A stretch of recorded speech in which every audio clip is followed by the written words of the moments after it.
On peut commencer. Hello, hello. Je vous retrouve aujourd'hui pour vous parler de mes lectures de 2024. J'ai pas lu autant de livres que ce que j'aurais voulu en 2024. C'était une année assez chargée sur le plan perso, donc je n'ai pas trop eu le temps de lire. J'ai quand même fait de belles découvertes en 2024.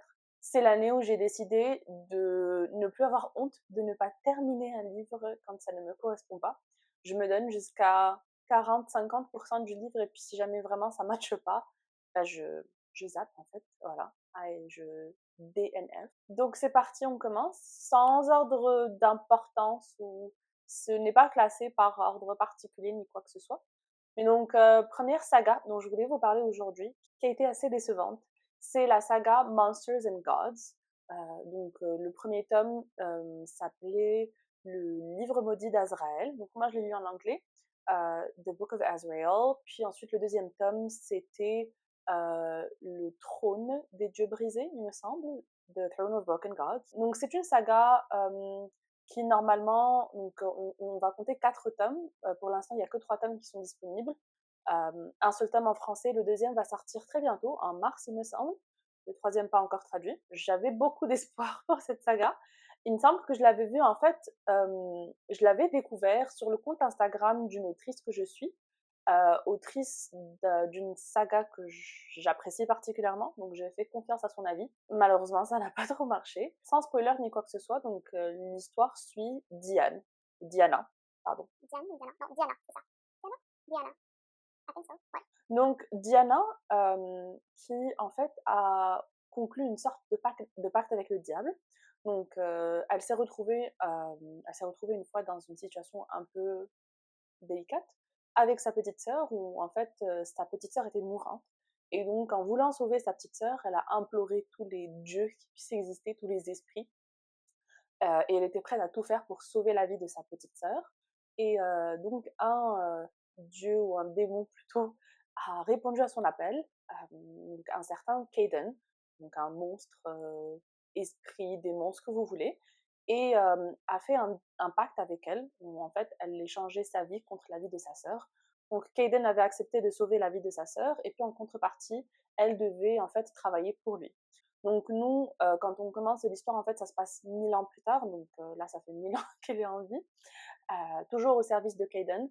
Et donc à travers les siècles, ben, elle a un peu gravi les échelons et puis elle est devenue son bras droit. Cela dit, on sent un petit peu que elle est toujours sous la contrainte, ou plutôt, enfin, elle fait pas ça de son plein gré, elle s'est pas accoutumée aux différentes tâches que Caden lui confie.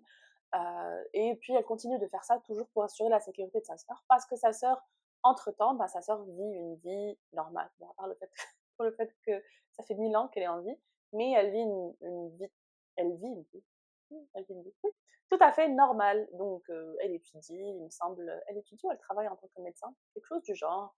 Puis elle a un emploi, un appartement, etc. Une vie classique, standard. Donc toujours grâce à Diane, qui s'est Diane ou Diana? Pourquoi est-ce que je dis Diane? Ah, Diana, oui, grâce à Diana qui s'est sacrifiée. Donc en gros, Diana est obligée de faire tout ce que Caden lui demande. Caden, on le sait, c'est un démon, monstre, quelque chose entre les deux. L'histoire va s'enclencher en fait quand Caden va demander à Diana d'être à la recherche d'un livre, donc le livre d'Azraël, le fameux livre d'Azraël. Puis ça va se déclencher comme ça. Elle va se mettre à la recherche de ce livre-là. Puis elle va rencontrer en fait, donc c'est dans un monde où on a du fantastique évidemment. Diana a des pouvoirs en fait. Lorsque Kaiden a fait ce deal avec elle, eh bien, il lui a confié des pouvoirs, de grands pouvoirs. Elle a notamment la capacité de se transformer en léopard, quelque chose comme ça, en panthère, léopard, en monstre, en tout cas une bête un peu assez puissante. Elle a d'autres pouvoirs. Et donc elle va se lancer à la recherche de ce livre-là, toujours parce que, encore une fois, elle est dans l'obligation de faire ce que Kaiden lui demande, pour pouvoir assurer la sécurité de sa sœur et assurer le fait que sa sœur puisse vivre une vie normale. C'est sa petite sœur. Je peux comprendre. D'un autre côté, on a Sam Kill. Donc Sam Kill qui est un dieu d'un monde déchu. Donc il y a eu une guerre et puis ce monde-là a un peu parti en cacahuète. Puis depuis cette guerre-là, en fait, Sam Kill vit en isolation totale. Donc il a tout abandonné. déposer sa démission, allez ciao, je me barre. Puis on le connaît un petit peu plus sous le nom de Liam. Donc son vrai nom c'est Samkiel, donc c'est le nom d'un dieu, c'est un dieu, qui en fait va se retrouver forcé d'intervenir quand il va voir qu'en fait des membres de son clan très très proche vont commencer à se faire assassiner par Diana. Voilà. Toujours à la recherche de ce fameux livre d'Azraël. Ça paraissait, ma foi, intéressant. C'était un concept qui m'attirait un petit peu. On parle de pouvoir, etc. Bon, une héroïne, un personnage féminin assez badass, etc. Mais je trouve qu'on a franchi la limite du badass là. Non, ça l'a pas fait pour moi. Je me suis accrochée, je me suis vraiment accrochée. J'ai lu le premier livre, j'ai failli abandonner. Puis à la fin du premier tome, il se passe quelque chose d'énorme, de dingue. Donc, je suis restée. J'ai lu le deuxième livre, j'ai failli laisser tomber le deuxième livre.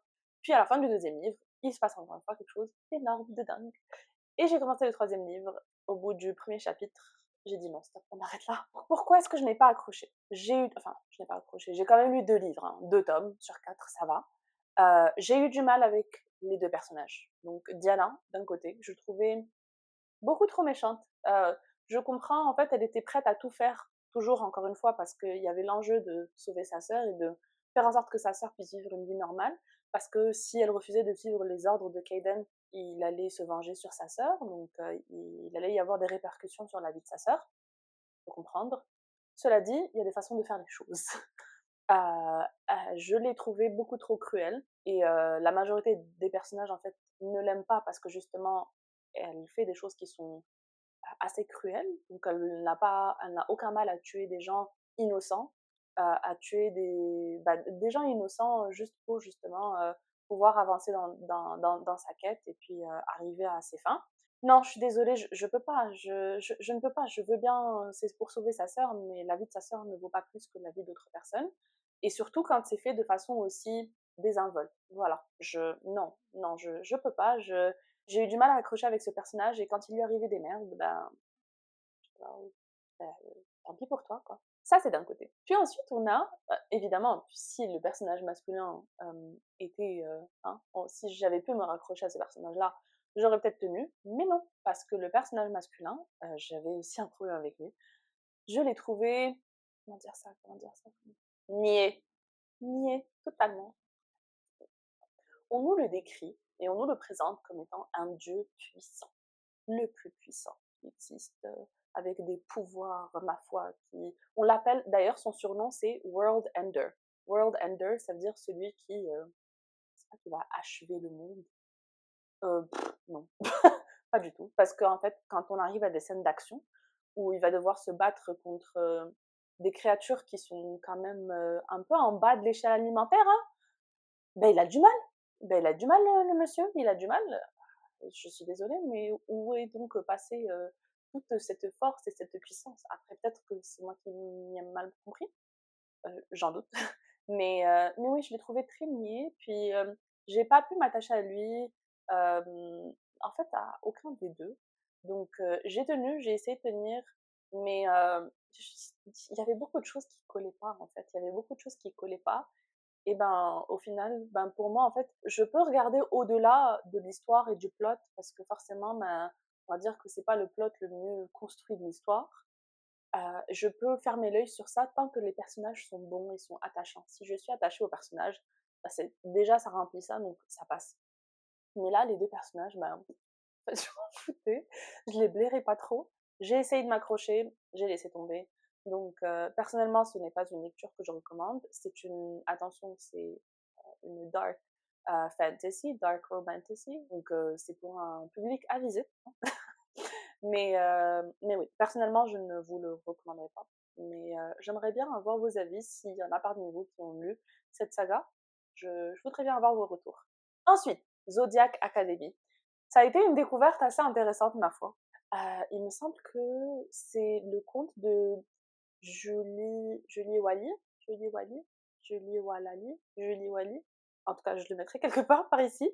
Mais c'est à travers ce conte-là que j'ai découvert, et elle m'a donné envie. Et mon Dieu, mais je comprends totalement la hype autour de Zodiac Academy. En fait, elle expliquait elle aussi la même chose, et puis j'ai eu exactement le même ressenti. On commence en fait avec 2 jeunes femmes de 18 ans. Ce sont des sœurs jumelles qui sont des humaines, a priori. Puis ensuite, le jour de leurs 18 ans, tac tac, bonjour, bah en fait finalement, non, vous n'êtes pas des humaines, vous êtes en fait les héritières et princesses d'un royaume de Fae, fort fort lointain. Donc venez réclamer votre trône. Donc ça commence un petit peu comme ça. Elles s'appellent Tori et Darcy. Donc elles sont très, très fusionnelles. Ce sont des sœurs jumelles, elles ont dû se débrouiller un petit peu toutes seules dans la vie. Tori, c'est celle avec le caractère bien trempé, assez explosif. Puis Darcy, bah, ça contrebalance un petit peu. Elle va être un peu plus de nature réservée, plus calme, mais elle a quand même deux, trois petites choses à dire elle aussi. Les personnages sont très attachants. Si en fait c'est ça, les personnages sont attachants. Donc elles sont transportées dans le royaume des fées. Donc petit aparté, parenthèse. Fae, ce que vous voulez, j'appelle ça des fées. J'ai du mal à dire fae. Je sais pas, ça bloque quelque part par ici. Donc dans le royaume des fées. Donc elles vont arriver dans ce qu'on appelle la Zodiac Academy. Un peu comme Poudlard, hein, mais sauf que là ça commence à partir de 18 ans. 18 ans et plus parce que forcément, attention, public averti, on a du contenu assez spicy, qui se sont pas retenus, c'était spice, spice, spice. Cela dit, donc elles arrivent dans le monde des fées, et puis là, en fait, elles se retrouvent confrontées à 4 jeunes garçons qui sont en fait les 4 héritiers du trône. Donc ce qui s'est passé, c'est que puisque les héritières légitimes du trône ont disparu du jour au lendemain, et ben forcément, le royaume a dû trouver des remplaçants, donc via 4 familles qui gouvernent un peu le royaume. Donc 4 grandes familles, et pour chaque famille, il y a un héritier qui justement va à la Zodiac Academy, et l'idée c'était en fait qu'ils allaient co-gouverner. Donc forcément, les deux jumelles, princesses, héritières de sang, ce que vous voulez, qui viennent débarquer comme ça, bah, ça met un petit peu leur plan en halte, et ça plaît pas à tout le monde. Donc les héritières vont découvrir qu'elles ont finalement des pouvoirs, et dans ce monde-là, la magie, en fait, c'est tout simplement de la magie élémentaire. En tout cas, ça se base sur les 4 éléments, donc l'air, le feu, la terre et l'eau. Et justement, pour les 4 héritiers, donc chacun des héritiers va avoir un pouvoir en particulier, donc soit l'air, soit la terre, soit l'eau, soit le feu. Voilà, vous avez un peu compris l'idée. On démarre avec ça, puis les héritières, elles sont là, elles sont juste contentes en fait déjà d'être sauvées un peu de la misère, parce que la vie adulte, 18 ans, orpheline, sur la planète Terre, bah, ça marchait pas super bien. Et donc elles sont là, elles essaient de s'intégrer, elles sont pas forcément intéressées par le trône ou quoi que ce soit, mais forcément bah, les 4 héritiers les voient comme une menace. Et donc on a des histoires qui vont commencer, en fait, elles vont se faire harceler. Elles vont se faire harceler. C'est pas joli joli, j'ai trouvé ça très...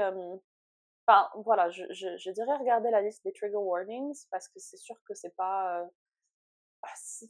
c'est un peu rough par moment. Mais il y a des histoires qui vont se développer, des romances qui vont se développer, et encore une fois, ce n'est pas le plot le plus travaillé, le mieux travaillé de l'histoire, mais il y a quelque chose dans cette saga-là qui vous capte en fait, qui vous capte. Je me suis retrouvée, en fait, j'ai commencé le premier tome, puis je me suis retrouvée à lire les 4 premiers tomes d'un coup. Je me suis arrêtée au 5e, au milieu du 5e, parce qu'à un moment donné, bon, ça m'a un peu fatiguée, je vous avoue. Mais voilà, donc ça reste quand même, franchement, c'est une lecture facile, accessible, si vous avez envie de juste vous évader, et puis puis d'être dans un monde de magie, etc. Pourquoi pas, essayez, puis ça peut peut-être vous convenir. Vous m'en direz des nouvelles. Ensuite, une bonne découverte de l'année 2024. Ça, franchement, quand je suis tombée dessus, pépite pépite. Puis après, quand j'ai vu les avis sur internet, ben, ça m'a un peu déçue, parce que vraiment, j'ai beaucoup accroché, j'ai beaucoup aimé cette saga. Il s'agit de la saga de Kindred's Curse. Le premier tome s'appelle Spark of the Everflame. Il me semble que ça a été traduit, oui, ça a été traduit en français. Donc au total, il n'y a que 3 tomes qui sont disponibles pour le moment. Ça a été publié en français, en tout cas le premier tome, assez récemment. J'ai vraiment beaucoup aimé, j'ai eu un coup de cœur sur cette saga. Donc l'histoire, en fait, on va suivre l'histoire de Diem. Il y a fort fort longtemps, il y avait 7 dieux, 7 frères et sœurs en fait, qui, avec leur pouvoir de l'immortalité et puis avec leur pouvoir tout court, ont décidé de se mélanger avec des noms ou avec des mortels.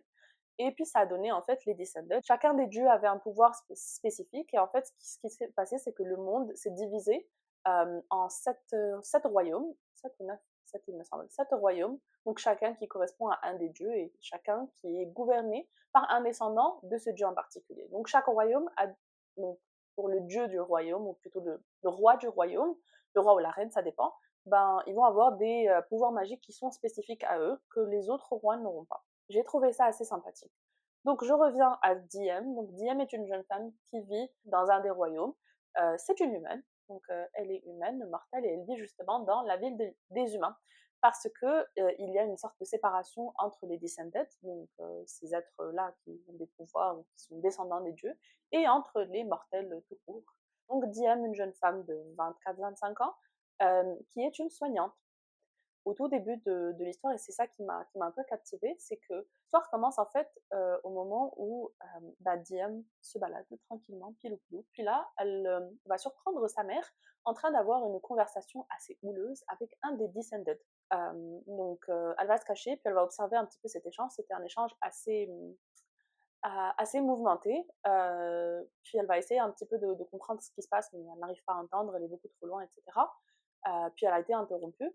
Et puis ensuite, donc, elle rentre à la maison. Et là, en attendant que sa mère rentre pour qu'elle puisse lui demander des explications sur ce qu'elle a vu, sa mère ne rentre pas. Voilà. Donc sa mère disparaît. On ne sait pas ce qui lui est arrivé. Et justement, c'est ce qui va. C'est comme ça que les événements vont s'enclencher. Donc sa mère a disparu. On ne sait pas ce qui lui est arrivé. On ne sait pas quelle est sa relation avec le Descended qu'on a vu auparavant. Et puis Diem va se mettre justement à la recherche de vérité. En fait, elle va essayer de comprendre qu'est-ce qui s'est passé, où est passée sa mère, est-elle encore vivante, a-t-elle a-t-elle été tuée, pourquoi, etc. Donc ça va assez rapidement au début. Enfin moi, en tout cas, j'ai été captée dès le début par le mystère, hein, où est sa mère. Et puis j'ai trouvé aussi le personnage, je me suis un peu identifiée au personnage, et c'est un aspect que d'autres personnes, d'autres lecteurs en fait ont critiqué, mais moi j'ai beaucoup apprécié, c'est que le personnage est humain et fait des erreurs. Voilà, elle est têtue, elle est têtue, elle n'apprend pas très rapidement de ses erreurs, et moi personnellement j'ai trouvé que en termes de progression en fait du personnage à travers les chapitres, à travers les tomes aussi, j'ai beaucoup apprécié. J'ai vu qu'avec le temps en fait elle apprenait, etc. Puis j'ai beaucoup aimé. D'autres personnes n'ont pas aimé, d'autres personnes ont trouvé le personnage très chiant. Ça n'a pas été mon cas. Moi, j'ai vraiment beaucoup accroché parce qu'évidemment, attention, il y a un love interest, of course, hein. Donc, ça commence comme ça. Puis en fait, un jour, elle va être appelée au Palais Royal en tant que soignante pour aider à soigner justement un des enfants, une des princesses. Donc, je me souviens plus exactement de la particularité, mais en fait, en tant que soignante, elles peuvent soigner des enfants. Si je me souviens bien, je me souviens plus exactement des détails. Mais en tout cas, il va se passer quelque chose qui va faire qu'elle va devoir aller au Palais Royal. Donc, quand elle ira au Palais Royal pour soigner justement la jeune fille, et puis là, c'est là que, surprise, surprise, elle va tomber sur le Descended qu'elle avait vu avec sa maman. Et puis voilà, je vais m'arrêter là, je ne vais pas vous en dire plus. Moi, en tout cas, comme je vous ai dit, c'est une saga que j'ai beaucoup aimée. Attention, c'est un slow burn. C'est un slow burn de la mort. Mais j'ai trouvé que le monde était quand même bien décrit, que c'était bien détaillé, on avait des intrigues politiques. Les personnages aussi, je les ai trouvés assez attachants, puis Diem en particulier. Et oui, donc on n'est pas, on est vraiment sur un plot en fait, et on est sur des révélations qui vont se faire au fur et à mesure, que j'ai trouvé franchement sympathique parce que ça m'a pris de court, ça m'a surpris. Voilà. Généralement, ce que moi je reproche au romanticisme, c'est que on va plus mettre l'accent sur les personnages et sur la romance plutôt que sur le plot. Et puis là, c'était pas du tout le cas. C'était pas du tout le cas. C'était un bon mix des deux. J'ai trouvé que c'était très très bien fait. Et j'ai hâte en fait que le quatrième livre sorte parce que je suis restée sur ma faim. Le pire, ce qui m'est arrivé, c'est que quand j'ai lu les 3 livres, je pensais que le quatrième était disponible. Puis je finis le troisième et je suis là, oui, oui, je vais lire le quatrième tout de suite, je vais le commencer. Puis là, j'ouvre et ça me dit que ce n'est pas disponible. Déception, grosse déception. Mais oui, coup de cœur de l'année 2024, Spark of the Everflame. Il n'y a pas encore de date annoncée pour le quatrième tome. Donc voilà, j'ai hâte de savoir ce que vous en pensez si vous l'avez lu. Si vous ne l'avez pas lu, bah, je vous recommande. Je vous recommande vivement si, encore une fois, ce que je vous ai décrit, bah, ça vous parle. Autre lecture de 2024, cette fois-ci dans la case des déceptions, Crescent City de Sarah J. Maas. Qui ne connaît pas Sarah J. Maas? Bon, comme vous le voyez, là j'ai les ACOTAR. J'ai pas le premier, mais j'ai beaucoup aimé la saga ACOTAR. En fait, c'est très simple. J'avais acheté Crescent City 1 et Crescent City 2, je ne les avais pas encore lus. Puis ensuite, j'ai entendu l'annonce de Crescent City 3, qui est sorti en janvier, si je me souviens. Janvier 2024. Il y a eu beaucoup de hype autour de cette sortie, autour de ce livre, et surtout par rapport au fait que Sarah J. Maas aurait intégré en fait une sorte de crossover entre Crescent City et entre ACOTAR. Forcément, quand j'ai entendu qu'il y aurait des personnages de ACOTAR dans le monde de Crescent City, je me suis dit, excellente idée, ça me manque ACOTAR, il n'y a aucune nouvelle par rapport à un 6e livre, donc j'y vais, je fonce. Du coup, je me suis hâtée à lire la saga. J'ai lu le premier livre, le deuxième livre, j'ai commencé le troisième, j'ai abandonné au bout de 30%. C'était dur.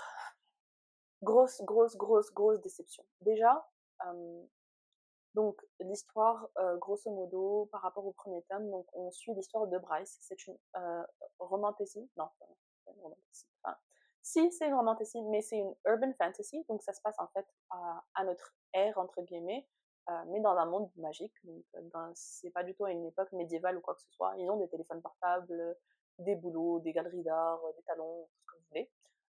Mais dans un royaume, dans un monde où on a des pouvoirs magiques, on a plein de créatures différentes. Donc on n'est pas que sur des fées, mais on a d'autres types de créatures. On a des sirènes, on a des anges, en tout cas, un peu de tout, si vous voulez. Un gros micmac de toutes les créatures dont vous avez pu entendre parler un jour. Tout ça, c'est dans Crescent City. Et donc on suit l'histoire de Bryce. Donc Bryce, une jeune femme au caractère assez trempé, qui en fait donc vit sa vie normalement, tranquillement. C'est une mi-humaine et mi-fée, quoique la partie fée est un peu, c'est un peu un secret au début, mais en tout cas, soit. Donc on suit son histoire, et en fait l'histoire démarre lorsque sa meilleure amie, en fait elle va rentrer un soir, puis elle va retrouver sa meilleure amie et toute sa bande de copains assassinés. Voilà. Ça commence fort, donc forcément s'ensuit une descente aux enfers de notre personnage. C'est une caractéristique de Sarah J. Maas où vraiment elle va aller explorer les thèmes de la dépression, pas l'anxiété, je pense, mais plutôt de la dépression, du deuil, donc en particulier pour ce livre-là. Puis c'est vraiment des thèmes qu'elle explore généralement, donc ça a été le cas dans ACOTAR aussi.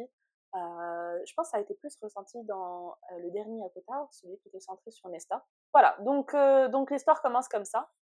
Donc tous ses amis ont été tués, mais d'une façon sauvage. On, la personne responsable, ou plutôt le coupable, a été arrêté. Puis descente aux enfers de Grace. Puis un jour, un beau jour, un autre meurtre a été commis, et c'est un meurtre avec un mode opératoire qui est totalement similaire à celui de la meilleure amie de Bryce et de tous ses amis. Donc, en interrogation, on a le meurtrier, on a le coupable. Pourquoi est-ce qu'on a d'autres meurtres qui sont similaires? De ce côté-là, ça va être le monsieur Hunt Athalar, donc notre love interest, main male character, donc le personnage masculin, qui est un ange déchu qui doit servir le super ange supérieur Michael, en tout cas.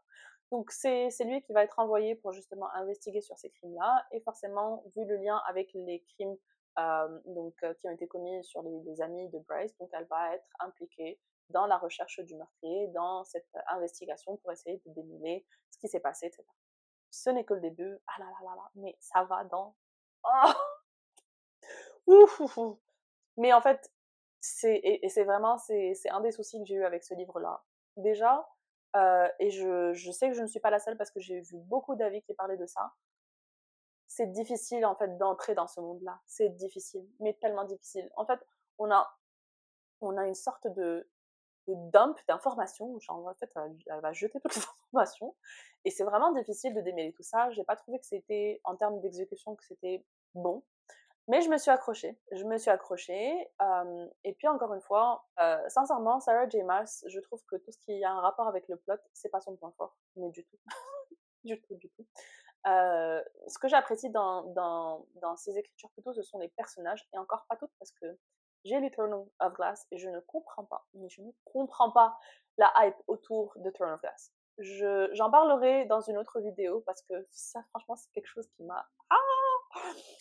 j'en parlerai dans une autre vidéo, donc parenthèse fermée sur Throne of Glass. Donc je disais, en fait, j'ai toujours trouvé que ces plots sont assez faibles, ça n'a pas de sens, c'est tiré par les cheveux, tout ce que vous voulez. Et puis la force, elle réside plutôt dans les personnages. Franchement, je me suis pas vraiment accrochée aux personnages, Non, non, non, ça l'a pas fait pour moi. Je me suis accrochée, j'ai lu, encore une fois, tout pour lire le troisième pour arriver à ce crossover et puis pour retrouver les personnages de Akotar. Donc je me suis accrochée, j'ai lu le premier tome. Vers la fin du premier tome, il y a beaucoup de choses qui se sont passées, donc à la fin, à la toute fin, ça s'est vraiment accéléré.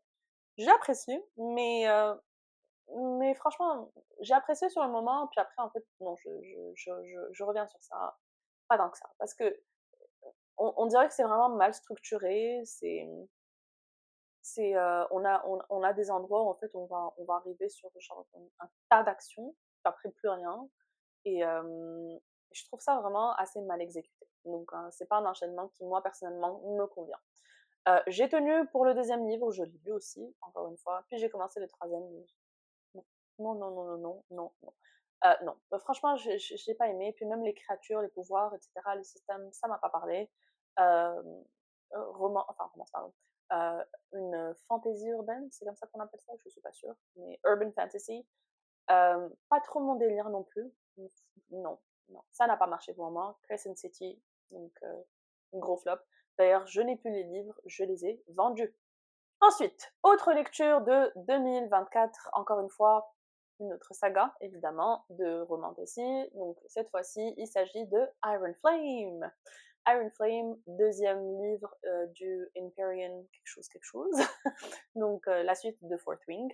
Ça aussi, ça a été une lecture assez divisante, mitigée.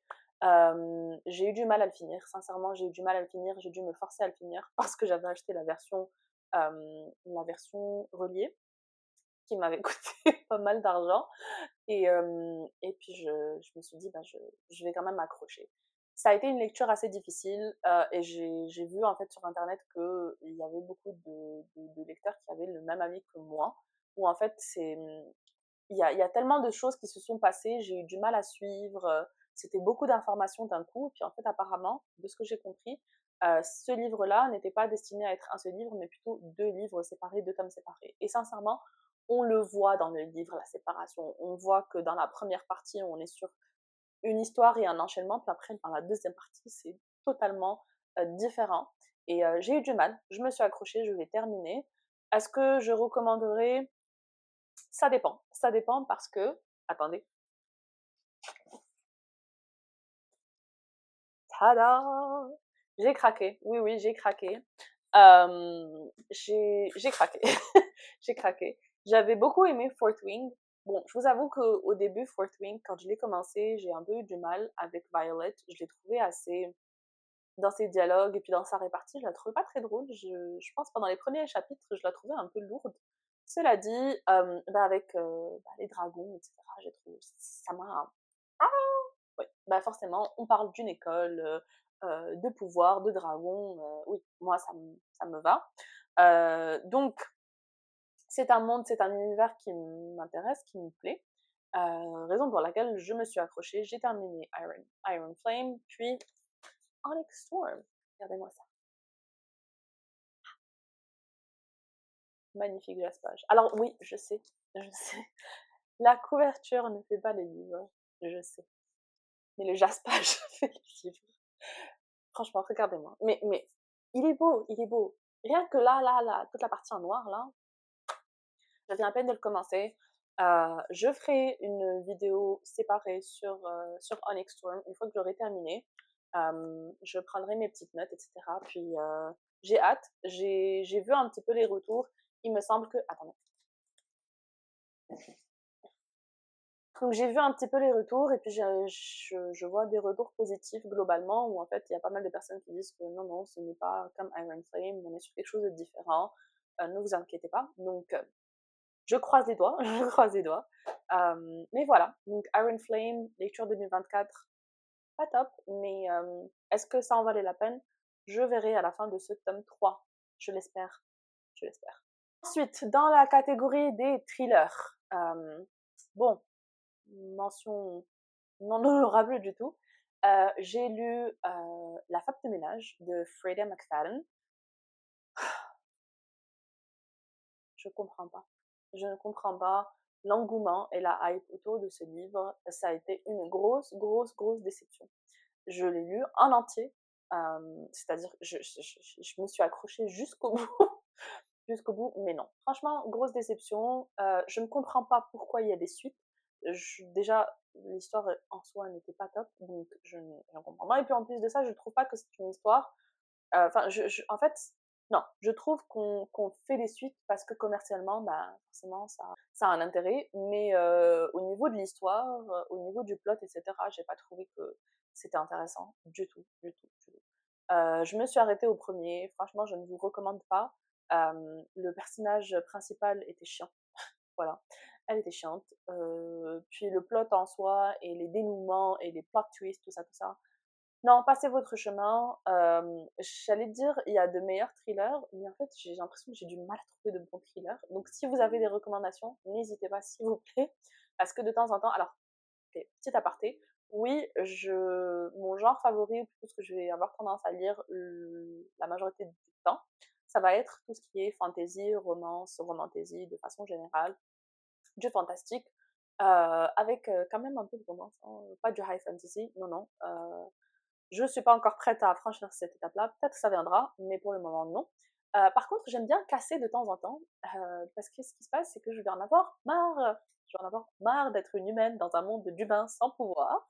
Puis en fait, pour me remonter le moral, je vais lire des thrillers. Voilà, des thrillers. Parce que généralement, quand on lit ça, ben, on n'a pas trop envie d'être à la place du personnage principal. Hein. Donc voilà, je vais lire des thrillers, j'aime beaucoup ça. À condition, encore une fois, que ce soit bien fait, que l'intrigue tienne la route et que surtout les plot twists ne soient pas évidents dès le début. Donc voilà. La femme de ménage, ça n'a pas marché pour moi. Ensuite, on a The Perfect Marriage, même style que la femme de ménage. Sincèrement, passez votre chemin aussi. Non, non, non, non, non, non. Donc, The Perfect Marriage, c'est l'histoire d'une avocate, donc mariée. Puis du jour au lendemain, en fait, son mari va être accusé du meurtre de sa maîtresse. Donc parce que le mari trompait sa femme, il trompait sa femme dans leur maison secondaire et la maîtresse va être retrouvée tuée dans leur maison secondaire. Voilà. Donc là où ça va se corser entre guillemets, c'est que la femme qui est avocate va justement se proposer pour défendre son mari, parce que tout le monde l'applaudit parce elle va défendre son mari qui l'a trompée pour le meurtre de sa maîtresse, donc c'est un peu bizarre. Mais voilà, c'est un peu ça l'idée de base, le postulat de base. Non, je vous recommande pas, franchement. Plot twist nul. Non, franchement, ça le fait pas. J'ai pas aimé, c'est pas quelque chose que j'ai. Enfin, je m'y suis accrochée, je l'ai terminé encore une fois, donc toujours en essayant enfin, je m'accrochais à l'espoir que la fin allait sauver le livre. Non, pas du tout, vraiment pas. Au contraire, en fait. Au contraire, ça a été une grosse, grosse déception. Donc voilà, Thriller, encore une fois, n'a pas marché. Ensuite, j'ai enfin lu la saga de Daniel L. Jensen, The Bridge Kingdom, donc Le Pont des Tempêtes. J'ai lu les 2 premiers livres, je me suis arrêtée là. Actuellement, il y a 4 livres qui sont sortis, puis le 5e va sortir très très bientôt. En fait, c'est une saga, mais elle est décomposée en duologie.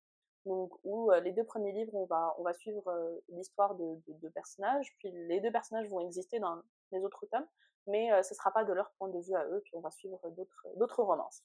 Le Pont des Tempêtes, sincèrement, j'ai bien aimé, hein, j'ai lu d'ailleurs, il faut que j'achète le premier parce que j'ai le deuxième, voilà,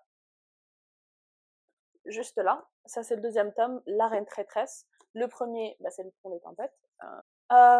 C'était agréable à lire, mais sincèrement, j'ai quand même eu du mal à vraiment rentrer dedans. Je l'ai fini, mais je ne me suis pas ruée pour aller lire les autres tomes.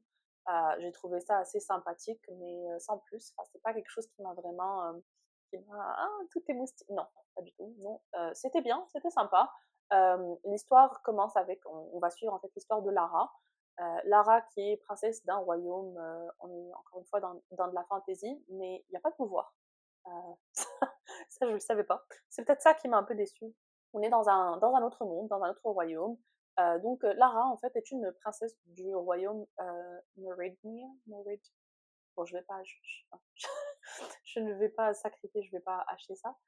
Donc, Lara est une princesse d'un royaume et en fait, elle a été élevée pour devenir une espion.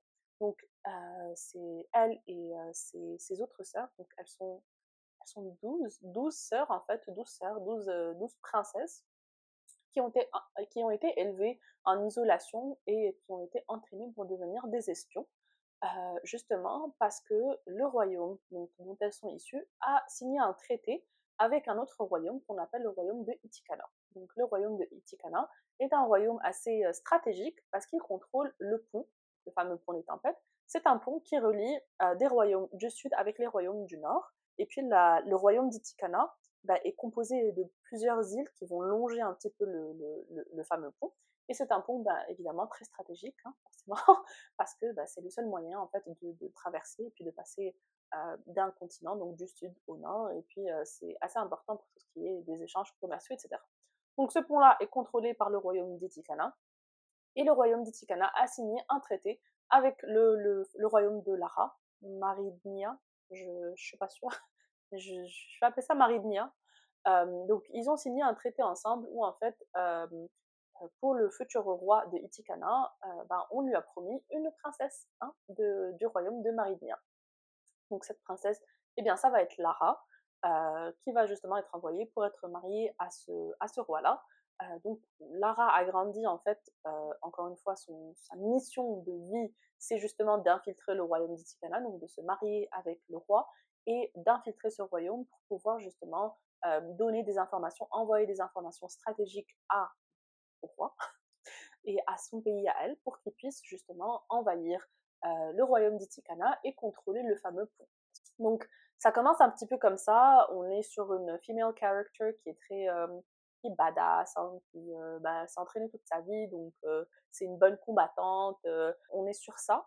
Et encore une fois, donc elle va être mariée à ce roi-là, et de ce qu'on entend dire de ce royaume, en fait, on est, ben, on- c'est un royaume de sauvages, entre guillemets. Le Pont des Tempêtes, donc finalement, c'était quand même une bonne lecture. De vous à moi, vu tout le hype autour, et ça a été recommandé par plusieurs chaînes. Euh, j'ai quand même été un petit peu déçue, je m'attendais à mieux. Bon, cela dit, je garde ça de côté, en espérant que les autres duologies sont bonnes. Voilà. Ensuite, attendez, je l'ai. Euh,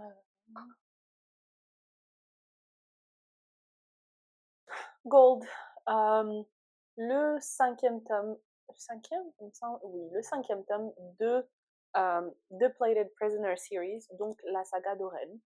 Euh, je l'ai lu cette année. J'ai commencé aussi le sixième tome, donc Goldfinch. Je ne l'ai pas encore fini. Bon, je vous avoue que j'ai été assez déçue. J'ai été assez déçue pourtant. Euh, j'ai vraiment misé sur ça, sur ce tome-là, parce que j'avais beaucoup aimé la saga d'Oren. D'ailleurs, en fait, j'ai vu pas mal de vidéos négatives sur surtout le premier tome, donc Guild. Je l'ai aussi juste là.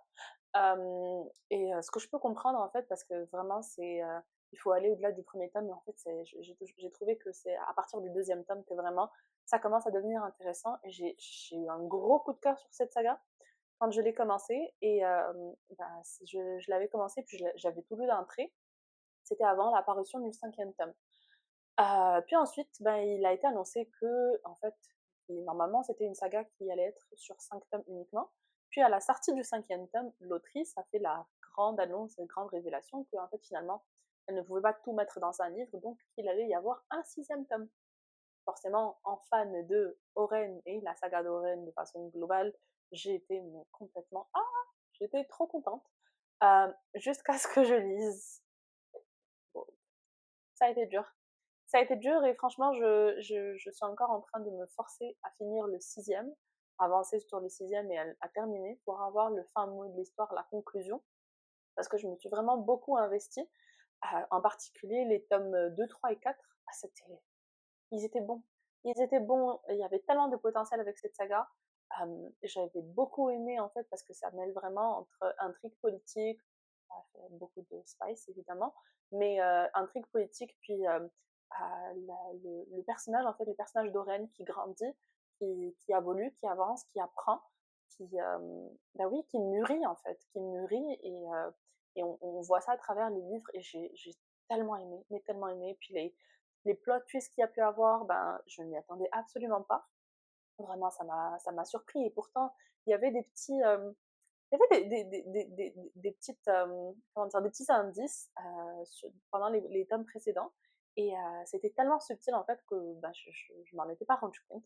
Donc voilà, je vais pas en dire plus sur Gold parce que tout simplement je n'ai pas envie de spoiler. Mais je suis un peu déçue. Je vais encore donner une chance à Goldfinch en espérant que en fait, ça rattrape un petit peu parce que vraiment j'ai été déçue par le tome 5 bah, le tome 6 aussi, comme je vous ai dit, j'ai encore du mal à m'accrocher. Mais voilà, globalement, c'est vraiment, c'est à contre-cœur que je dis ça parce que c'est une saga que j'ai beaucoup aimée et je la recommande à tout le monde. Et tout le monde commençait le tome 1 et me disait ah non, c'est nul. Et puis non, il faut s'accrocher, il faut s'accrocher. À partir, enfin, le tome 1 en plus, il est rikiki, donc juste on passe le tome 1, puis à partir du tome 2, vraiment, ça devient c'est dommage. Je vais quand même lire le 6e tome, donc lui aussi je l'ai commencé en 2024, en 2024 il me semble, mais voilà, je n'ai pas encore fini.